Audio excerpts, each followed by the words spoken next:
Hey What's guys, up? how's it going? I'm Laura, Adam? and we work with Know the Truth, if you haven't figured that out yet. But Hopefully obviously you've watched all the videos. Because I'm hilarious.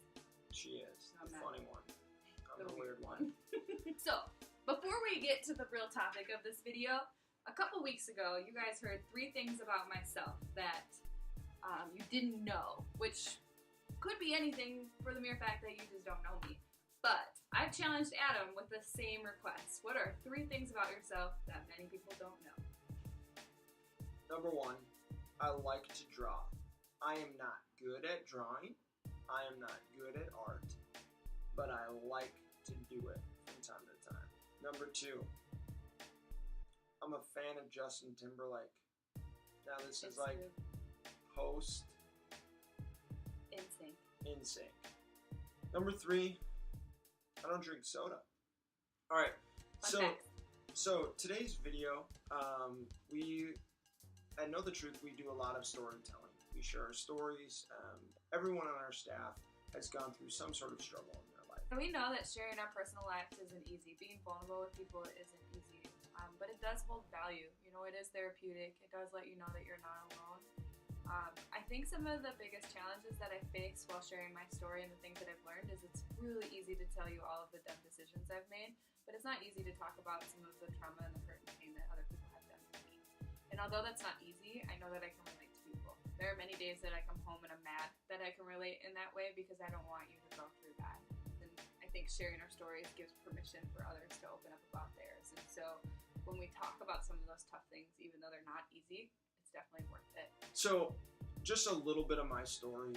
So I struggled with addiction to drugs and alcohol, 3 years of addiction to drugs and alcohol, prescription pills, marijuana, stuff like that. But then I had a 10-year battle with depression and self-harm. And I've still, in the last 8 years since I've gotten sober from drugs and alcohol, I still struggle with the mental health stuff, with depression, with anxiety, from time to time. When growing up, I was really focused on academics and sports, and I was really driven for a future career. I knew what I wanted to do with my life, and I was ready to work for it. But when things kind of stopped was when things I couldn't explain started to happen.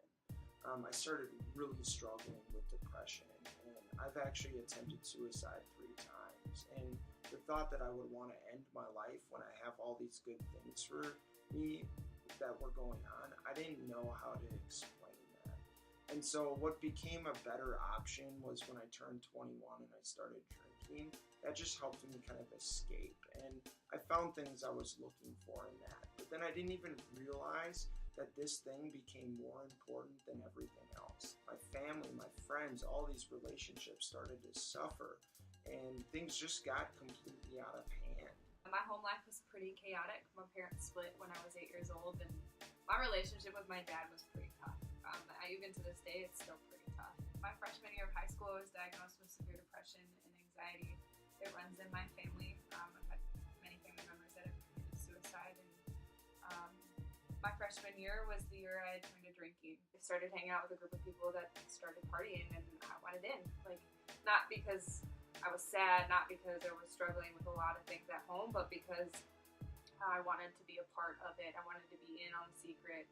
I wanted to try it. I was curious, and I fell in love with alcohol, which soon turned into smoking weed, and then I was partying every single weekend. But the thing about my story is I'm not like your cliche person that struggled with addiction. I was a straight A student. I was really good with art. Everything on the outside looked like it was taken care of, but I was really, really bad about taking care of myself internally. I came into a situation where I was sexually assaulted by a close friend, and that was the beginning of the end, and led me to this place where I was really contemplating whether or not it was worth living. And so it was really dark, and it wasn't until I encountered a group that was really open about some of their struggles and their battles that I finally felt like someone might understand what I had been through. And sharing your story, make sure you're ready. If you're like in the middle of it still, that can be really intense to share about. I would take some time to heal and separate yourself from that past experience. Take a deep breath. time, for a few years actually, I didn't open up about self-harm when I would share my story. I wasn't ready. But then when I did, one of the areas that it really pushed me in was realizing that my story is my own, but I can choose to keep it to myself, or I can choose to share it. And sharing those parts with people, I realized real quickly had kind of an immediate impact on people that were struggling in that area. Because there's such a stigma about struggles like depression, anxiety, self-harm, things like that, when you do open up about that, that gives other people permission to open up about it as well.